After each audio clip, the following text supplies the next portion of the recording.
Wilson, who runs from the 30 down the middle of the 10 and's got the touchdown on a 60-yard catch and run for Minnesota. Shotgun snap, they rush 3. Purdy moves up in the pocket, throws on the run. It is intercepted. Leaping two-hand Viking interception. It's Bynum again. It's Bynum again. The Vikings are going to win it. Rangers ready to explode over the dugout rail. Their fans behind them standing. 1 ball, 2 strikes. 2-out pitch to Tucker. On the ground to second, should do it. Simeon throws to first, and the Texas Rangers, 90 wins in the regular season, fly cross country, and their journey will bring them to the World Series for the first time since 2011 as they roll over the Houston Astros. Sewald delivers. In there, got him looking, ball game. Paul Sewald closes it out, and the Arizona Diamondbacks here on the road at Citizens Bank Park have forced Game 7. 5-1 the final, and Arizona victorious, and we're going to a deciding Game 7 tomorrow night.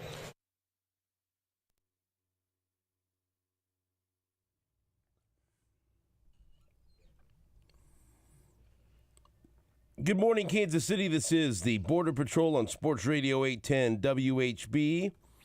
Stephen St. John and Nate Bucati with Marco Marquez. It is Tuesday, October 24, 2023. Thanks a lot for joining us. Coming up on the show, we'll talk to Kansas head football coach Lance Leipold and preview the big showdown against Oklahoma coming up on Saturday at 11 a.m. We'll also talk to Joe Valerio. He had a trip to Kansas City. I did not get a chance to see him. I was up in the press box, but I know he was at Arrowhead for alumni weekend and to celebrate Dante Hall being inducted into the Chiefs Hall of Fame. So we'll talk to Joe Valerio about that and about what he saw from the Chiefs against the Chargers on Sunday. Mark Borichter will be in studio with us in the 8 o'clock hour. We will force Mark to talk about the return of McCole Hardman for 1 hour straight. And you'll see why that's funny at 8:05. And then Jeff Chidia from NFL Network and NFL.com will be with us in studio to talk about another wild weekend in the NFL. Jeff, of course, is with us each and every Tuesday right here on Sports Radio 810 WHB. We had Monday Night Football last night, another somewhat surprising result as the Vikings beat the 49ers. We had 2 games in the League Championship Series yesterday, a doubleheader. The Diamondbacks able to avoid elimination and win Game 6, 5-1 against the Phillies. And now they will be involved in a Game 7. And we saw Game 7, an anticlimactic Game 7, a blowout last night, and no home teams won a game in this series. As the Rangers, on the road, win Game 7 against the Astros 11-4. And so the Texas Rangers advance to the World Series for the first time since 2011 after winning Game 7 in Houston 11-4. And so today, now that we know one team that's in the World Series, we'll find out who the opponent is as the Diamondbacks take on the Phillies. First pitch tonight at 7:07 in Philadelphia. Game 7 between the Diamondbacks and the Phillies. So pretty good. Both the ALCS and the NLCS end up going 7 games. We'll find out if it's going to be the Phillies or the upstart Arizona Diamondbacks. And then last night, as I mentioned, on Monday Night Football, the Minnesota Vikings, that's a big, big win for them. And that could get them back in the race as far as a playoff spot as they beat the 49ers in dramatic fashion, a game-winning interception, a game-sealing interception by Minnesota. And they do it without Justin Jefferson, of course. They win 22-17 over the 49ers. And again, that's another reminder, don't take these wins for granted, these ho-hum wins that some people leave unimpressed by. The Chiefs went to the Minnesota Vikings on the road and handled business and took care of business against the Vikings. 27-20. They did something that the 49ers were unable to do. Go to Minnesota and win. And the San Francisco 49ers have been recognized as one of the best teams in football, but they couldn't do what the Chiefs did last night. They couldn't win against Minnesota. Kirk Cousins was very, very good last night. He was terrific. And as I was making my way home from an event that I emceed with Nate Bukaty last night down at Boulevard Brewing Company with Creed Humphrey and members of the Chiefs offensive line, I had settled in to watch the second half of this game. And nothing against the kid. He's a 7th-round pick. We got to watch him play at Iowa State. But when the 49ers took over on that last drive after Minnesota missed a long field goal, Phil had come in there because he was doing homework in his room, and he was interested to see how the game was playing out because his fantasy game came down to George Kittle versus Jordan Addison, and so he was very concerned about the night that Jordan Addison was having. I said, buddy, you don't want to know. 7 for 123 and 2 touchdowns. But the point is, as soon as San Francisco took over on that last drive, I said, hey, come sit down, watch Brock Purdy blow the game. And he was, oh, you think that's going to happen? So, yeah. I don't know why. I was pretty confident in it. You know, I was pretty sure that was going to happen. And then it's not all his fault, but he threw a bad pass and threw an interception, his second interception of the night. And so, look, they found some, I don't want to say gold. They found some value in the 7th round in Brock Purdy. I still think it's up in the air of what he is and who he is as a quarterback. I don't think, like I find it interesting that a lot of national pundits and people that cover the NFL have just allowed the 49ers to make one of the most horrific trades in recent NFL history when they traded a gold mine to move up and get Trey Lance, and then they just gave up on Trey Lance after a couple of years and sent him to Dallas. It was all okay because they found Brock Purdy in the 7th round. Okay. Well, let me tell you, Brock Purdy is, to me, looks like he can be a really good game manager. And I think Brock Purdy could be a really good quarterback as long as he's got a healthy Christian McCaffrey, a healthy George Kittle, a healthy Brandon Ayuk, a healthy Deebo Samuel, an overwhelming amount of talent with San Francisco, and terrific coaching. You didn't have Deebo Samuel, Christian McCaffrey, you know, he scored a touchdown but wasn't 100%. George Kittle was, but hold on to that for whatever it's worth. It won't last long. But Brock Purdy, when the game's on the line and maybe you're down or you need some big plays in the fourth quarter, good luck is what I'll say. And we've seen that in the past. We've seen for years and years the Chiefs try to get away with having a tremendous 53-man roster and just being all right at quarterback. That doesn't get it anymore. And maybe I'll be wrong about Brock Purdy. He's put up some very, very nice numbers, although he's kind of starting to come back to earth this past couple of games. Against Cleveland, he was 12 of 27 for 125 yards, a touchdown, and a pick. Ooh, that's ugly. And then last night, 21 of 30 for 272, a touchdown, 2 picks. And look, not everyone's Patrick Mahomes. I get that. But if you're a real championship contender, if you're a real Super Bowl contender, you got to be better than what Brock Purdy's shown the last couple of weeks. I think that's maybe the one thing that that maybe some people have been reluctant about jumping on the 49ers bandwagon. Like, yeah, they're good, man. They got talent on both sides of the ball. They got playmakers. But what if the game's on the line and they're down in the fourth quarter? Is Brock Purdy that guy? And I was being kind of a smart ass when I told Phil, hey, sit down and watch Brock Purdy throw the game-losing interception. Or was I? I don't know. He's not as good as Jalen Hurts. You know? I mean, that's who they have to overcome, the Philadelphia Eagles. I don't feel like in an NFC championship game or a big playoff game I'd be putting my money on Brock Purdy and the 49ers to beat the Eagles. When it comes down to it, it's about, of course, coaching, but who has the better quarterback.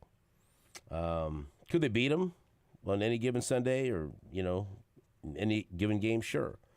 But those were the couple things I took away from the game last night. Don't take for granted any wins that you think are ho-hum by the Chiefs. You see now, it's not as easy as it seemed to go to the Jets and win. And we saw last night, it's not as easy as we thought to go to Minnesota and get a win. And then if you're talking about the elite teams in the NFL, and who are they? Well, I'm going to go with, stop me if you've heard this one before, the Chiefs and the Eagles. Those are the two teams that only have one loss. Those are the two teams that are defending conference champions. And those are the two teams that, unless something crazy happens, I think are likely to meet again in the Super Bowl. And I will be hesitant to put the 49ers in that group until I see Brock Purdy win a game like that, or win games like that, or show that he could be the answer when it's all on him, when it's all on his shoulders, when everything's not going perfectly. So, and maybe I'm being too hard on him, but we're talking about winning a championship. He's a fine quarterback. They're going to win, 12 games, 13 games? Are they good enough to go to the Super Bowl with him at quarterback? I don't know. I don't think so. But we'll see. I could be wrong. Nate Bukaty, what do you think? I think that for them to go to the Super Bowl with him at quarterback, just about everything else has to go right. And they've got so much else right in San Francisco that everybody's gotten swept up in the Brock Purdy madness. Well, a lot of people did. We've talked about it. I've heard pundits on television shows that were former NFL players saying that, oh, man, this guy's the next Joe Montana. Right. And maybe some of that is in today's world you got to say something outlandish to get people to notice you, just trying to get reactions. But they've done a great job of putting together a team around him that makes him look really good. And to his credit, he's taken advantage of that. And what an insult to Joe Montana. Yeah, I mean, come on. Let's shoot for the next Alex Smith. Yeah. It's I mean, what an insult. Yeah. What little this guy's done. Who said that? I can't remember, man. It was on That one of those. seems to me ridiculous, like you're making that up. It was on one of those post-game shows. Who would say that? It was. I wish. On what little he's done in the NFL, Right. and someone threw out Joe Montana. Yeah. What a slap in the face to Joe Montana. You know? Yeah. This is like, to me, bare minimum. You got to at least have a Super Bowl win under your belt. Maybe two. To even talk about Montana. Or you got to have, a couple of unbelievable comebacks in the playoffs. Or you got to, right? I mean, come on. Joe Montana. There's a whole bunch of good quarterbacks you can compare him to and compliment him before you land on Joe Montana. What was the similarity? Well, they both played for the 49ers. All right, thank you. I mean, that's it, right? Yeah. That's all. They played for the 49ers. Right. Like, what else is it? I'm seeing something here that maybe it was Steve Young. I thought it was on ESPN. Well, all apologies to Steve Young. I did a 25-minute interview with Steve Young in Lake Tahoe, and a good chunk of it was him praising Trey Lance and telling me how he was going to be the next superstar. Well, do you remember that? Yeah. Yes, I do. And now that interview, I said, wow. Did you hear what Steve Young said about Trey Lance? He worked with him in the offseason. He had regular conversations with him. He is all in on Trey Lance. And so who am I to argue with Steve Young? But maybe Steve Young sees 49er quarterbacks in a different light than we do. Yeah. Because I was ready to proclaim Trey Lance as the next big thing after Steve Young talked to me for about 25 minutes about that. You know, this kid can do it all. I mean, just when he figures it out, you just wait. Like, okay, all right, hey, sounds good. And maybe he will. It won't be with the 49ers. Right. You know, you said something there that got me thinking when you said that he's not as good as Jalen Hurts, and I think I agree with that. Is Jalen Hurts having a little step back? He's got 9 touchdowns He's and 8 injured. interceptions this year. Is it just about the injury? I mean, I would guess his knee. I mean, Yeah, because I guess that's part of where I'm at with comparing any of these guys to Mahomes. You know what I mean? Like I didn't compare anyone to Mahomes. No, I know you didn't. But I'm just like, you know, the Hurts, like he was obviously incredible all last year. And obviously the Eagles are still a really, really good team. But it's one thing to have a great year or a good stretch during a year. It's another thing to just come back every single year and put up numbers like Mahomes. And maybe I'm just trying to bring it back to why we should appreciate Patrick Mahomes more. But I guess that also ties into the point you've been making about the fact that we should not just scoff at close wins at Minnesota and at New York. Because these other teams that seem so great are losing games like that. and the way I look at it with Hurts too. I mean, did you see him walking off the field after the game? I mean, he was limping noticeably, and he had to wear a knee brace in the second half. And he keeps saying, "Oh, it's fine. That's not going to keep me out of a game."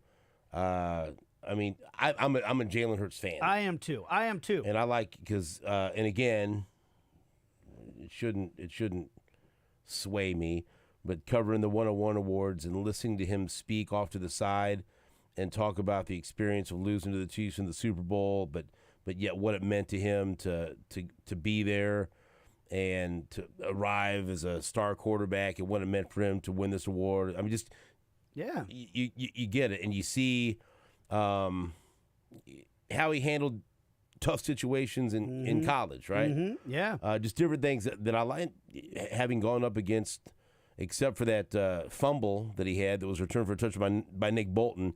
He was pretty good in that Super Bowl. He was real good. You know? Yeah. I didn't like it. I didn't like facing him. He was good. And so that's what would actually make me nervous about the Eagles, because he hasn't played great yet. And they're 6-1. So you're saying, like, if he gets his knee healthy and starts playing well, then look out. Yeah, that's fair. But look out anyway. Yeah. They're 6-1. Yeah. You know what I mean? And it was kind of like all these people just looking for reasons to shoot down the Chiefs. All these, they ain't got no wide receivers. Mahomes, he's kind of having an off year. 6-1. Like, oh, Lord. You know? Yeah. I just feel like people are looking to shoot holes in the Chiefs and the Eagles. Mm-hmm. But what did we say at the start of the season? Chiefs and the Eagles. I mean, this is and look, the NFL's wild, and we've seen all these crazy results so far, and so it's so difficult to predict a rematch. But as long as I've been covering the NFL, and especially in this last 5 or 6 years of the Mahomes era, that on paper, that's as strongly as I felt about a rematch going into the season. Because like I looked at the NFC, like some teams did some things, man, but the Eagles just didn't sit on their hands. They went out and they got better. I don't see anyone beating the Eagles. And then I look at the AFC, there's some teams that did some things, man. But the Chiefs, went out and made some, like, I don't see anyone beating the Chiefs. And I know it ain't sexy, but, and then here we are, 8 weeks in the season, and who's got the 2 best records? Yeah. And I don't think anyone could say we've seen their A games. Right. I yet. mean, it's crazy that they're 6-1 with a quarterback who's got 9 touchdowns and 8 interceptions. It's one of the reasons, by the way, that you can get overdone with stats, because you can look at, because when people try to say, well, Russell Wilson's got the same stats as Patrick Mahomes, which he doesn't anymore. By the way, those numbers are not the same anymore. But it just, because if you want to just talk about touchdown to interception ratio, Brock Purdy's 11-3 and Jalen Hurts is 9-8. But you watch the game and you go, man, if Purdy doesn't have all the weapons, You want that god awful pass through the end of the game. So and hey, man, he's trying to make something happen. They're running out of time. They got to get a touchdown, but that wasn't a good play. No. And they lost on the road to Minnesota. By the way, Minnesota, are they like back into? 3-4. I mean, They can be. they yeah. could go on a little run, That, right? that was a big win for them, and they're still without Justin Jefferson. Mm-hmm. So sure, that was a huge win. I saw somebody say last night I would take Kirk Cousins over Brock Purdy any day of the week. I can't remember who I saw say that, but I was like, oh, Yeah, I think so. funny because it's like just a few weeks ago, everybody was down on it. But I mean, like, what are we Well, we all basing this on the Brock Purdy? How many games? I mean, yeah, half a season, maybe close to a full season now that he played half of last year. Here it is. It was Okay. somebody sending me. It's Rex Ryan on ESPN comparing him to Montana. okay, well, there you go. But I mean, it's some There a it guy is. coached in the NFL. Whatever. He's- See that now that you said that now it means Yeah, nothing. okay. He just says, I mean, yeah. no.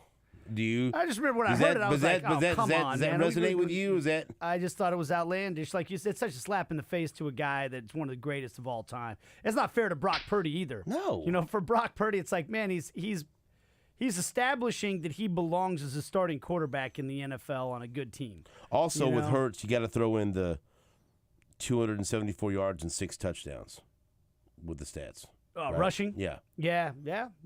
that's part of the. I trust me, I'm Right. not trying to knock Jalen Hurts. It sounds like you're just trying well, to rip him apart. Overrated. That's That's fine. what I have to say. No, I'm a big Jalen Hurts fan because of all the stuff you said. The way he's handled so many different moments of adversity, the kind of leader that he is. I'm a big fan. I was actually very surprised when I saw that number on Sunday night. I was like, dang, that surprises me. But Seems like he's playing through something that might be Yeah. more serious than he's leading on. And I mean, I don't know. I just that video of him limping off the field with a knee brace, like, damn, yeah, But they're still winning, and he's still delivering. 6-1. And look, we can have this conversation with every quarterback. Winning. Again, Mahomes is like 1A. 1A. No one is allowed to be in his conversation. No one. No one in this league, okay? Give me the guy that has 2 MVPs, 2 Super Bowl MVPs, and that breaks records every week. And Every week. And has the resume of big wins, comeback wins, fourth quarter. Just there's nobody. Mm-mm. And if there's anyone if you have a guy out there and you've convinced yourself that he's as good as, you're lying to yourself. You're lying to your family and your friends. You're lying to stop lying. Be honest with yourself. Even if you're not a Chiefs fan or a Mahomes fan, you can't not say he's the best. It's just there's nothing. No one has any. Who has the next best resume that you can compare to him right now? As far, I mean, whatever accomplishments, winning, MVPs, playoff performances. I mean, any whatever you want to measure it by. There's no one in the conversation. So stop that. Everyone Right. stop it. And everyone that comes up, whoever, the NFL.com is these dumbass weekly quarterback power rankings. Number one, I think it's, shut up. It never changes. It's Mahomes number one, and then figure the rest out. Figure it out. But I don't care who number 2 is. Because number 1's here. That's just how it is. Yep. That's, people don't, they want to do mental gymnastics to try to figure out a way. Well, for a while it was, this Joe Burrow. Like, yeah, okay. That's great. And I saw Joe Burrow crap all over himself with the ball in the Super Bowl with a chance to win it. Okay? I saw, and he got the Chiefs once at Arrowhead in the championship game. I saw Joe Burrow, again, with the ball in his hands at the end of a game in the AFC Championship game, not come through. So I don't want to hear it. Okay, until he gets a couple of rings or MVP or any, do something like that first before we can have this conversation. You know, I just feel like this Brock Purdy thing. Like you talking about Joe Montana and like like it's not really that outlandish. I'd rather have Kirk Cousins. Yeah, he's done a lot. Like what is Brock Purdy?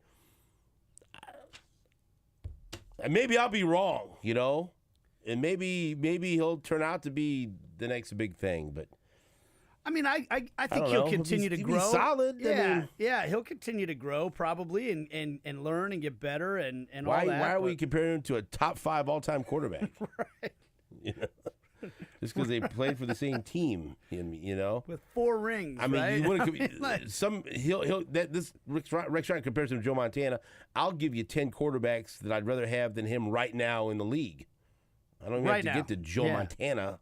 And as we just covered, there's only one that's just like, to me, that's just like, yeah, that guy is one of the greatest of all time, and we know it. There's no other quarterbacks in the league right now that, to me, you go, well, that guy's one of the greatest of all time.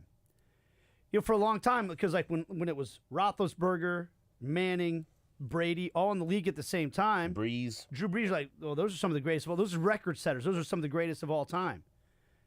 I don't see any other quarterback right now that I'm ready to say that about other than Patrick Mahomes in this league. Unless I'm missing somebody. And for a while, there was Josh Allen was being forced. Josh Allen's better than Mahomes. No, he's not. He's really good. Very good. He's really, really. He's not Mahomes. He's not in his area code. No. And you could still be. Hey, you can still be really good. You can still go out and win a Super Bowl. Go be Matthew Stafford. He needs to get to one first. Yeah, right. But I mean, you could do these things. Yeah. And you're still not going to be as good as Mahomes. Okay. Right. But then, after you win a couple of MVPs and win a couple of Super Bowl MVPs, then you're allowed to have the conversation. But there's some minimum requirements here. Like remember when you'd go to Worlds of Fun and you'd see that there's a cartoon character who would say you have to be this high to ride this ride. Boy, do I remember. Right, you couldn't ride that ride. I was right? like a freshman in high school. That's what it's like. Josh Allen, Joe Burrow, you have to be this high to be compared to Mahomes. You're not this high yet. You can't ride this ride. You're not allowed on the Orient Express. No, you're not. And so I'll leave this segment with this stat. Again, this Scott Kazmar, who I keep quoting his tweets, has been on one the past couple of weeks about the Chiefs and Mahomes. He's been on a truth-telling mission about how great Mahomes is and how good the Chiefs are right now. Patrick Mahomes' last 3 games, 32 out of 42, that's 76.2%. 30 out of 40, that's 75%. 31 of 41, that's 75.6%. That's the first quarterback in NFL history to complete 75% of his passes 3 games in a row with at least 40 attempts each game. Also the first quarterback in NFL history to complete 75% of his passes 3 games in a row with 30 completions in each game.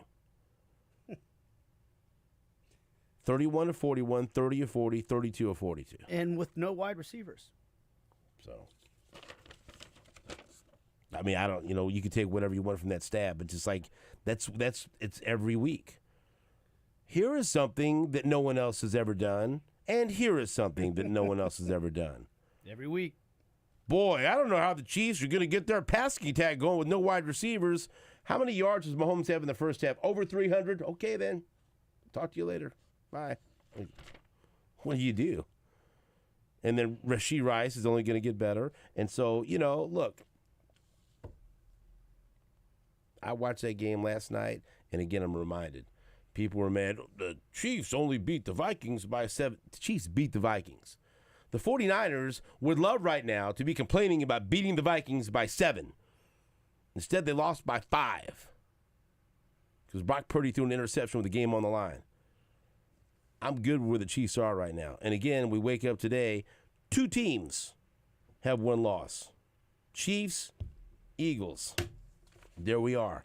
Back after this on Sports Radio 810 WHB.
where we're at for these things to happen, and it's exciting, and I think it hopefully is going to continue to pay dividends for us, and then take that and take another step on the field.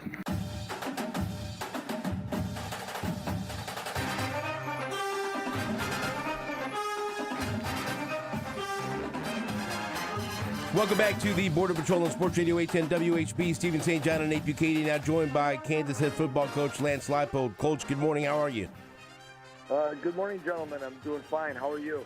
Doing very well. We heard your comments there about KU hosting Fox's big noon kickoff, and I know that you're focused on the game, but you made some comments there about the importance just for the program of having this. Now you've had College game day and now big noon kickoff, and that's got to be a big deal not only for the student athletes, but potential recruits and these old alums like Nate Bukaty who want to come back and go crazy on campus, and so that's fun for everyone, right?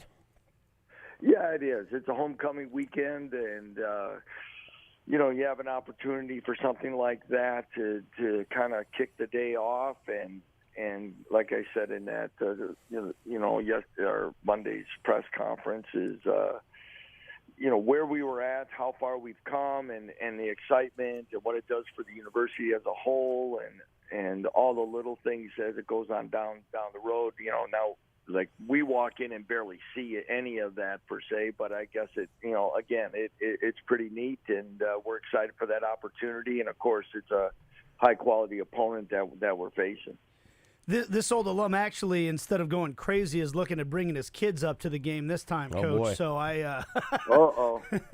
They're going to be rolling their eyes as I tell a lot of long stories about the old days at KU. But I'm excited about coming up. How do you like the early kickoff? The getting up at 11 o'clock and getting to go right away. In all honesty, we really like them. We haven't had one in a while. If you remember last year, guys, I think we had about 3 in a row when we got off to a good start, and the games were sold out. I know sometimes people feel like those are tough kickoff times, but those were our best crowds last year, and we played some of our best football. So, we were wondering when the early one was coming. So here it is, and it's a great opportunity to start the homecoming weekend. So for an 11 a.m. kickoff, what time do you wake up, Coach? I don't know. It'll be probably close to what I do on average here, like for our morning practices, and because we're on the field here before 8:30. We start meetings here in 20 minutes, so I get up about 4:45 most days. Sometimes, depending on the year, on where I'm at with my film, it might be 4:15. So I would see about the 5 o'clock area probably for that game. The players will get up a little, probably 6:15, 6:30. I know you like to get up well before 6 a.m. so you can tune into the Border Patrol right here on Sports Radio 810, I've been told. Is that right? Absolutely. Yeah, well, absolutely. Thank you. The last time Kansas beat Oklahoma, I was in college, Coach, so it's been a run. You mentioned how good they are, and obviously they played a really close game last weekend, and that was, I know, not an off weekend for you work-wise, but did you watch that game live? How did you take in the Oklahoma Central Florida game? No, I did not watch it live. Unfortunately, my wife and I took our son to a game, a college visit up in South Dakota, and caught a Division II game. So, but followed updates by phone, and other coaches were telling me, and then quickly upon the when the film was available, as well as that TV copy, had a chance to kind of watch that game. It was an exciting game, and as you know, it went down to that 2-point conversion towards the end. So.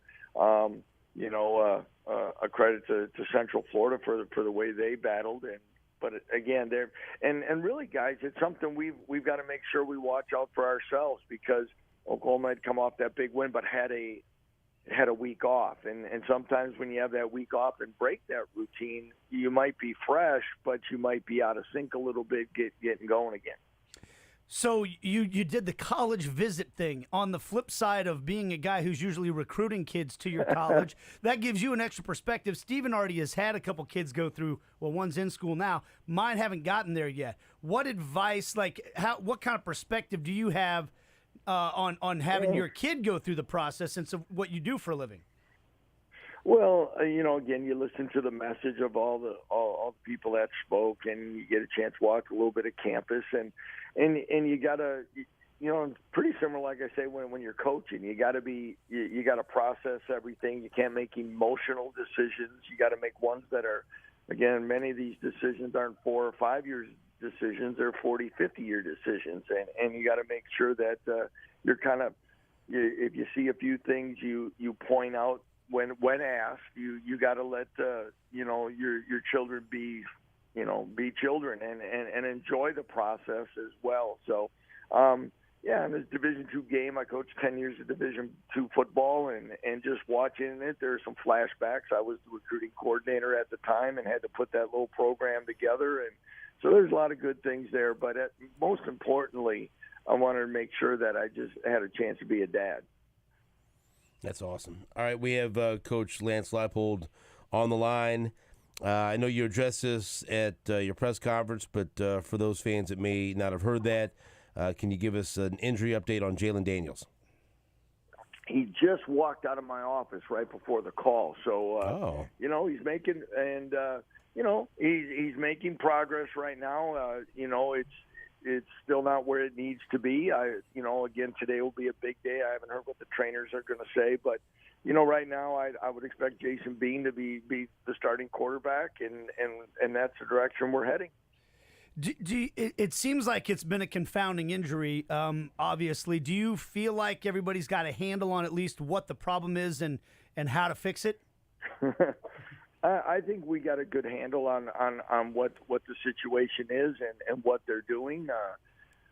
Again, part of my conversations with Jalen, are you comfortable with everything? Has your family been comfortable with things? And I think everybody is. And I'll also say is, internally we are probably as equally disappointed and at times not frustrated at Daniel or the medical situation, but just the fact that Jalen Daniels isn't on the field and we have a chance to watch him and his talents and have his personality impacted on the field in a 100% way like he always does. And that's disappointing because you want, especially a player his caliber and the position he plays, available for you each and every Saturday. I feel like every time we have a conversation about this, I feel a little guilty inside because I feel like it is almost it comes off as a slap in the face to Jason Bean a little bit, or a disrespect because and I don't know if that comes across the right way because Daniels is such a good player, but Bean has done so many great things for you as well. It kind of feels guilty, like, I wish somebody else was starting. Does that make sense? Absolutely, because I feel that sometimes when I answer these questions, because when you're talking about someone like Jalen, it's like, hurry up and get back here because this other guy can't get it done, and I don't feel that's the case. And we have, I had a national writer calling that said he thought we had the best backup quarterback in the country, and so. And you watch, again, a lot of people, we talked about this last year, guys, is a lot of people are playing with their second quarterback. If some end up the rest of the season, some end up, for multiple weeks, and unfortunately we've been one of those. But, and you say you feel guilty is, I know when I get asked these questions, people want more than what my generic answer really is. But as my father used to tell me, a lot of times things are on a need-to-know basis. So what do you need from Jason Bean in this game? Obviously, big challenge against Oklahoma, but taking the good things that he's done and areas of growth, what do you need from him in this game on Saturday? Well, again, he's to be solid in the decision-making process, okay, and be confident in the way he's throwing. Oklahoma State, tough loss, all those things, but the one thing that I do look at the two games, the last two games in which Jason has started, we talked about look at what our run game was against UCF, and look at the explosive pass plays we had against Oklahoma State. We go back to want to being balanced. We want to be a certain way. And again, we're looking for one that can kind of mix those two together and get back to that offense that is balanced and do those things. And of course, when we need them to, besides just being a confident leader within the offense, is to create some plays also with his feet and use his speed to such an area. This is a game, a year ago they ran 99 plays on us. We can't let that happen this week or it's going to be a repeat. We've got to be able to tackle well in space. We've got to be able to have sustained drives and create an explosive play when we do need it. But, it's going to take that type of game, and I'm excited for the challenge and for us to get back out there. All right, while we're talking about quarterbacks, I'd like to get your thoughts on the quarterback you'll be facing in Dillon Gabriel. He's had several games where he's thrown for over 300 or even 400 yards, but in that Texas game, he ran for 113 yards. And these last two games, Oklahoma's been in close games right down to the wire, and he's found a way to make some plays to help them win the game. When you look at him, a very experienced quarterback, what do you see? Yeah, I think you hit a lot of things there that he's really good at. The experience factor, the confidence. He's seen so much. He has great patience. He can extend plays with his feet by, in the pocket, then leaving the pocket. Really good at buying time. And then if it's not there, he has enough speed and quickness to tuck it and run. And that makes it awful dangerous. And their offense, they're going to go fast when they see you not get lined up. If they catch you sleeping or they get a free down, they're just going to line up and take a shot down the field. They're going to get the ball quickly out to the perimeter, all those things. So he runs that and runs that well. He's awful dangerous. And again, the experience in this system that he's had makes him equally dangerous. So a big challenge for our defense, and again, one that controlling that the best that we can will be the best, something that will be needed. Now, with that, if that UCF game, they didn't give up a lot of huge plays, and that's, I think, another factor that helped keep UCF in that game. So you mentioned when we talked to you last week about just getting some bodies healthy. I know we already talked about Jalen, but overall, how important was the bye week? How's everybody feeling getting ready in general, getting ready for this game? Yeah, we're in pretty good shape considering. I mean, it's a contact sport, and it's going to be one. Unfortunate injuries happen, but we've got a few guys back. We had Hayden Hatcher missed. He's back out practicing. Jeremy Robinson was struggling as well. He's been working through it and played, at Okie State, but he played really with one arm, so he's getting healthier. I think we were able to get some things out of it. Kenny Logan, we reduced his player load stuff here early, so we're in a better spot that way. Devin Neal, Lawrence Arnold, guys that have played a lot. And when we say play a lot, guys, that's game reps, but also their practice load August through really mid-October. So I think we're in a better, fresh spot. Looking forward to see how we tack it today. We practiced Sunday night and didn't practice yesterday. So we still should be able to go into this thing as fresh as we've been since the start of the year.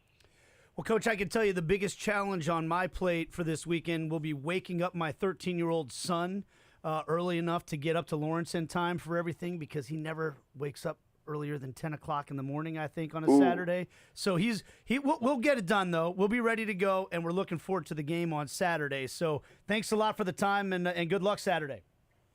Well, I appreciate it, guys. Always great to be with you, and enjoy time with your son and everything. And have a great weekend, Stephen and Rock Chalk, everyone. Thank you very much, Coach. We appreciate it. That's Lance Leipold, who joins us every Tuesday morning right here on Sports Radio 810 WHB.